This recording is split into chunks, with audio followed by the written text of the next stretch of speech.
Hello students, I am Dr. Rahul Kumar Mishra, Department of Economics, Khwaja Muhyiddin Chishti Language University. And today's topic is characteristics of indifference curve. जैसा कि पीछे आप देख पा रहे हैं, ये characteristics हैं indifference curve के. मैंने characteristics होते हैं indifference curve के, क्योंकि इस बेसिस पे कई situations create होती हैं और उसको ये एक कंपलसरी टॉपिक सा भी बन जाता है, चूँकि माइक्रो इकोनॉमिक्स एनालिसिस का पार्ट है और कंज्यूमर बिहेवियर में आता है और सभी यूनिवर्सिटीज़ के एग्ज़ाम में जहाँ माइक्रो इकोनॉमिक्स पढ़ाई जा रही है वो वहाँ पर इंडिफरेंस का मोस्ट इंपॉर्टेंट टॉपिक हो जाता है और लॉन्ग टाइप क्वेश्चंस के रूप में ऑलवेज एग्जाम में आता है कि what do mean by indifference curve and its characteristics. ये एक लॉन्ग टाइप का क्वेश्चन भी क्रिएट करता है. और फर्स्ट वीडियो मैंने इंडिफरेंस कर्व है क्या ये बताया था, क्या रीज़न है जो left to right downward negative slope होता है मैंने बताया था कि diminishing law of margin substitution का एक लॉ फॉलो होता है कि जब हम एक कोई यूनिट इनटेक करते हैं तो हमें एक दूसरी जो कमोडिटी है उसकी यूनिट को ड्रॉप करना पड़ता है. ये मैंने इसके पहले की वीडियो में बताया. और देन तुरंत ही स्टार्ट कर देते हैं हम लोग करेक्टरिस्टिक इसके. तो कुछ करेक्टरिस्टिक हैं जैसे कि indifference curve downward slope left to right होता है, मैंने आपको पहले बताया. इसका एक फिगर है जो मैं पहले शो कर चुका हूं. ये ऑलवेज ही लेफ्ट टू राइट होता है और डाउनवर्ड होता है और डाउनवर्ड होने के कारण इसका स्लोप नेगेटिव होता है. सिंपल फंडा है, यहाँ पे आप गौर कर लीजिए कि एक को छोड़ना है, अगर हमें x लेना है तो y को छोड़ना पड़ेगा, y को लेना है तो x को छोड़ना पड़ेगा. ये एक सिंपल फंडा है. दोनों चीजों को एक बार में हम लोग अडॉप्ट नहीं कर सकते हैं क्योंकि कर्व की कर्विटी खत्म हो जाएगी वहां पर और वो कर्व इंडिफरेंस कर्व फिर नहीं रह जाएगा. तो तुरंत आगे बढ़ते हैं हम लोग. इसके बाद इंडिफरेंस कर्व कभी भी अपवर्ड स्लोपिंग नहीं होता. जैसे कि मैंने बात किया कि ये इसका इंडिफरेंस कर्व का ऐसा स्ट्रक्चर नहीं हो सकता है. वाई कि आप ये देख रहे हैं कि एक आईसी कर्व है जो जीरो एक्सिस से ऊपर की तरफ बढ़ रहा है 45 डिग्री के एक एंगल पर. यहाँ पे left X Y commodity and इधर आपका हॉरिजॉन्टल एक्सिस पे एक्स कमोडिटी है. और ये कर्व जब ऊपर को बढ़ रहा है तो आप देख सकते हैं वाई अगर पॉइंट ए को और बी को कंपेयर करते हैं तो आप देख लेते हैं कि y और x पॉइंट A में कहां पे हैं और जब पॉइंट B में गए तो y से बढ़ के OY1 हो गया और OX से बढ़ के OX1 हो गया. मतलब बोथ के यूनिट्स इंक्रीज कर गए हैं. y भी बढ़ रहा है, x भी बढ़ रहा है. Cannot possible. इंडिफरेंस कर्व नहीं हो सकता है. ये सिचुएशन एग्जिस्ट नहीं करती under this theory. So students आगे बढ़ते हैं. और देन कभी भी इंडिफरेंस कर्व एक दूसरे को इंटरसेक्ट नहीं करते हैं. इंडिफरेंस कर्व कभी भी एक दूसरे को इंटरसेक्ट यानी काटते नहीं हैं.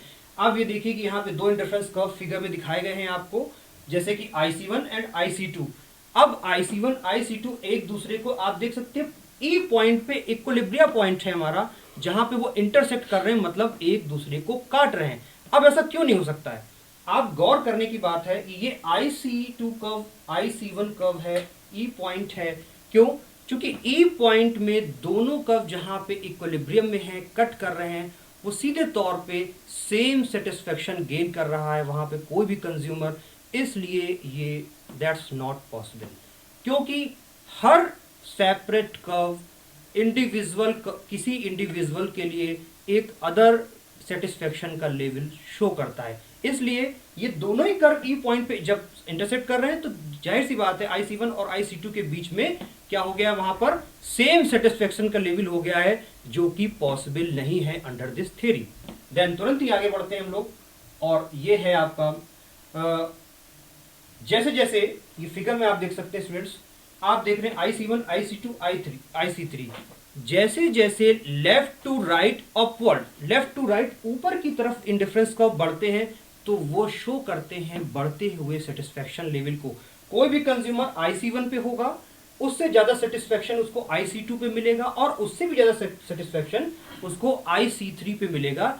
ये एक प्रोसेस है. जैसे जैसे आप इधर से लेफ्ट टू राइट बढ़ते हैं ऊपर की तरफ तो किसी भी इंडिफरेंस कर्व पे कोई कंज्यूमर नीचे से ऊपर की तरफ जा रहा है तो दैट मीन कि उसका सेटिस्फेक्शन का लेवल ग्रो अप कर रहा है, बढ़ रहा है. Then indifference curve cannot touch their axis.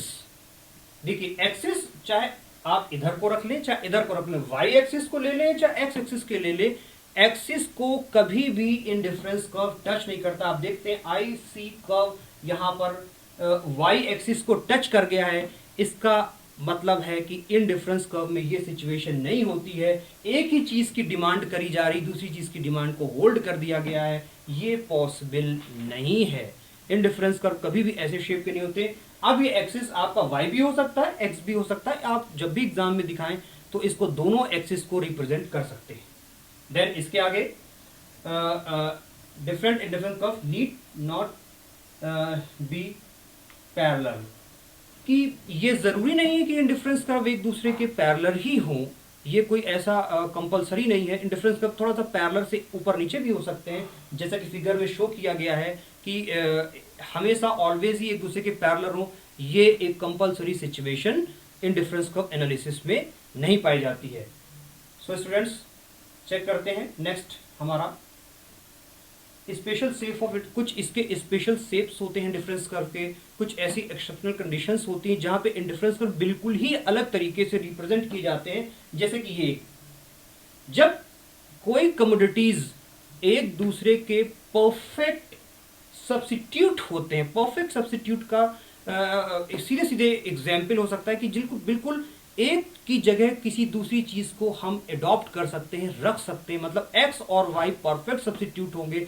तो ऐसी सिचुएशन में जो इनकी diminishing marginal rate of substitution है, मतलब MRS है, वो 1 के इक्विवेलेंट हो जाएगी। और ऐसी सिचुएशन में ये एक straight line, downward sloping straight line के रूप में इंडिफरेंस कर्व यहाँ पे रिप्रेजेंट होगा। डियर स्टूडेंट्स आप देख सकते हैं ये आईसी कर्व देखिए, left to right downward sloping है, उसका जो शेप है वो फिक्स्ड है। आप देखिए कि जब भी ऐसा हो रहा है कि एक्स की एक यूनिट को हम अडॉप्ट कर रहे हैं तो वाई के एक ही यूनिट को आप ई पॉइंट से चेक कर सकते हैं कि ई पॉइंट पे देखिए ओ वाई और ओ एक्स एक सिचुएशन है, एक कॉम्बिनेशन को चूज किया गया है ई पॉइंट पे।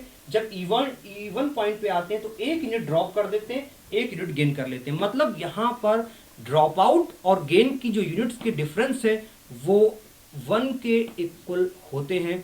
दैट्स वाई, क्योंकि मैं जैसे कि जब जनरल लाइफ में भी कुछ सब्स्टिट्यूट ऐसे होते हैं, फॉर एग्जांपल कि आप जैसे प्रेप्सोडेंट यूज कर रहे हैं, कोई टूथपेस्ट यूज कर रहे हैं, अगर वो नहीं मिल पाया, उसके प्राइसेस अप हो गए, तो कोई दूसरा टूथपेस्ट आप यूज कर सकते हैं।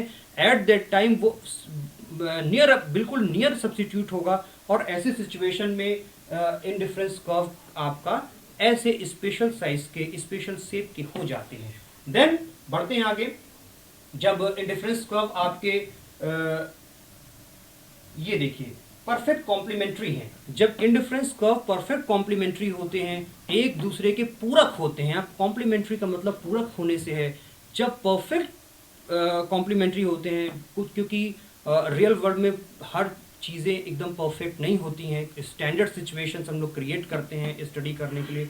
लेकिन यहाँ पे एक एग्जाम्पल अवेलेबल है हमारे पास जो हम शो कर सकते हैं कि इंडिफरेंस कर्व एक दूसरे के कुछ ऐसे कम्युनिटीज होते हैं जो एक दूसरे के वो बिल्कुल ही परफेक्ट कॉम्प्लीमेंट्री होते। फॉर एग्जाम्पल आपके शूज, जो आप शूज पहनते हैं लेफ्ट और राइट, अगर हम ऐसा नहीं कर सकते हैं कि एट द पॉइंट ऑफ हम लोग लेफ्ट शूज की डिमांड करें और राइट शूज का जो आपका हो वो ना लें, क्योंकि जब भी लेंगे तो पेयर ऑफ शूज लेंगे हम लोग, और ऐसे सिचुएशन में दोनों की ही डिमांड इंक्रीज करेगी। ऐसा नहीं होगा कि एक चीज को लें और दूसरी को ड्रॉप। आप लेफ्ट लेग का शूज लेते हैं और राइट का छोड़ देते हैं, बाएं पैर का जूता लेते हैं और दाहिने पैर का जूता छोड़ देते हैं, तो ये पॉसिबल नहीं है। अगर आप 4 सेट ऑफ, अगर आप लेफ्ट शूज लेते हैं तो 4 ही सेट आपको राइट शूज भी अडॉप्ट करने पड़ेंगे, लेने पड़ेंगे, परचेज करने पड़ेंगे। और एट दैट टाइम जब इसका शेप कुछ निकल के आएगा वो एल शेप का हो जाएगा। ये एक इसके एक्सेप्शनल केसेस हैं,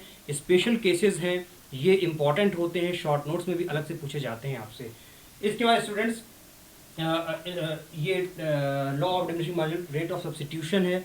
मैंने आपको पहले ही बताया है कि जब हम एक चीज़ को लेते हैं, हम जैसे एक्स और वाई दो कमोडिटीज़ हैं, हमें एक्स की एक यूनिट अडॉप्ट करनी है तो वाई की एक यूनिट को हमें ड्रॉप करना पड़ेगा, या कितनी यूनिट वाई की हम ड्रॉप करेंगे एक्स की एक यूनिट लेने के लिए, ये कॉम्बिनेशन हमको law of diminishing marginal rate of substitution में देखने को मिलता है। तो स्टूडेंट्स आज आपने इंडिफरेंस कर्व एनालिसिस के अंतर्गत इसके कैरेक्टरिस्टिक देखे आपने, और इसके क्या क्या स्पेशल केसेस हैं वो भी आपने देखे।